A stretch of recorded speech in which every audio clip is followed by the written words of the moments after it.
கர்த்தர் இன்னைக்கு தெளிவா வாக்கு கொடுக்கிறாரு. இந்த ஜெபத்துல நீங்க எந்த ஊர்ல எந்த நாட்டுல இருந்து கேட்டுட்டு இருந்தாலும் இந்த பிரச்சனையிலிருந்து நீங்க தப்பி கரை சேர்வீர்கள். இது ஆணித்தரமான உண்மை, இது ஆணித்தரமான உண்மை.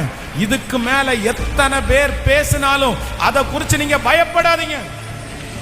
நீங்க பயப்படாதீங்க, யார் பேசுறத குறிச்சும் பயப்படாதீங்க.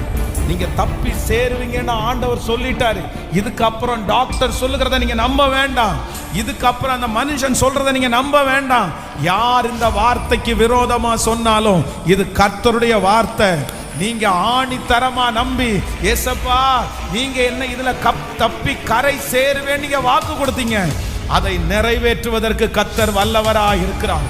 உங்களுடைய கடன் எவ்வளவு பெருசா இருந்தாலும், எவ்வளவு பெருசா இருந்தாலும், பெரிய மலையை போல இருந்தாலும், குன்றுகளை போல இருந்தாலும், யாக்கோபுக்கு கொடுக்கிற வாக்கு தத்துவம் என்னன்னா, யாக்கோபே நீ மலைகளை மிதித்து நொறுக்கி குன்றுகளை தவிடுபடி நல்ல கைகளை தட்டி முழு வெள்ளத்தோடு, இது தீர்க்க தரிசனமான வார்த்தை.